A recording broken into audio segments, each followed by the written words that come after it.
রাসূল সাল্লাল্লাহু আলাইহি ওয়াসাল্লাম বলছেন যে পুরো শরীরের অঙ্গ প্রত্যঙ্গের মধ্যে যত অঙ্গ প্রত্যঙ্গ রয়েছে প্রতিটি অঙ্গ প্রত্যঙ্গের সিয়াম রয়েছে, রোজা রয়েছে।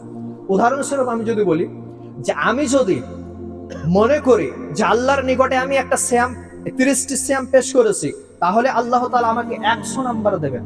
তো 100 নাম্বার যদি আমি পেতে চাই আল্লাহর কাছে, তাহলে আমাকে করতে হবে কি, 1 নম্বর আমাকে না খেয়ে থাকতে হবে, 2 নম্বর আমাকে অশ্লীলতা থেকে বেঁচে থাকতে হবে, 3 নম্বর আমাকে পুরো শরীরের যে অঙ্গ প্রত্যঙ্গের সিয়াম রয়েছে সেগুলো বজায় রাখতে হবে।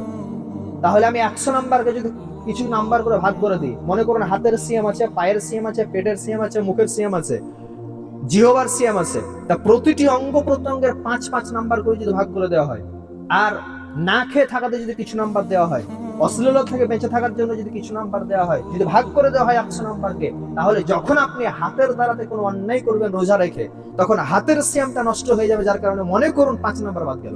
কথার কথা। দ্বিতীয় নাম্বার হচ্ছে পায়ের দ্বারাতে আমি কোনো খারাপ কাজ করতে গেলাম, সিয়াম আছি, রোজা আছি, কিন্তু পায়ের দ্বারাতে কোনো খারাপ কাজ হয়ে গেল, ওই অবস্থায় মনে করুন 5 নাম্বার বাদ গেল, তাহলে 10 নাম্বার বাদ গেল, থাকলো 90 নাম্বার।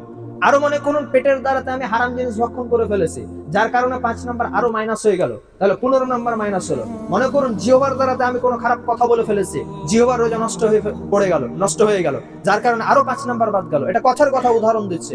তো এভাবে অঙ্গ প্রত্যঙ্গের যে সিয়াম রয়েছে, সে অঙ্গ প্রত্যঙ্গের সিয়াম গুলো যদি আমরা নষ্ট করে ফেলি, তাহলে নাম্বার মানে 100-তে 100% সিয়াম আল্লাহর নিকটে গ্রহণীয় হবে না, কিছু ত্রুটি বিচ্যুতি থেকে যাবে।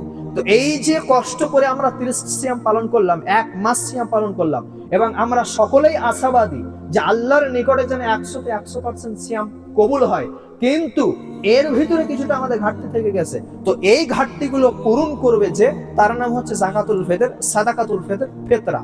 এজন্যই রাসূল সাল্লাল্লাহু আলাইহি ওয়াসাল্লাম আমাদের প্রতি এই সাদাকাতুল ফিতর, যাকাতুল ফিতর ফরজ করেছেন, যাতে করে আমাদের ওই ঘাটতিগুলো ফরজ হয়ে যায়, এই পূরণ হয়ে যায়। যে ঘাটতিগুলো আমাদের হাতের দ্বারাতে, পায়ের দ্বারাতে, জিহ্বার দ্বারাতে, পেটের দ্বারাতে, অঙ্গ প্রত্যঙ্গের দ্বারাতে সিয়ামকে নষ্ট করে ফেলেছে, কিছু নাম্বার কাটা গেছে, ওই নাম্বারগুলো পরিপূর্ণ করে 100-তে 100% আল্লাহর নিকটে গ্রহণ করে পৌঁছাবে, তার নাম হচ্ছে সাদাকাতুল ফিতর, যাকাতুল ফিতর। এই জন্য রাসূল সাল্লাল্লাহু আলাইহি ওয়াসাল্লাম বলছেন, তোমরা ঈদগাহের মাঠে যাওয়ার পূর্বে এই সাদাকাতুল ফিতর, ফিতরা আদায় করে ঈদগাহের মাঠে যাও, তাহলে তোমার সিয়ামটা পরিপূর্ণ আল্লাহর নিকটে গ্রহণীয় হবে। এজন্য রাসূল সাল্লাল্লাহু আলাইহি ওয়াসাল্লাম আমাদের প্রতি এই যাকাতুল ফিতর ফরজ করেছেন।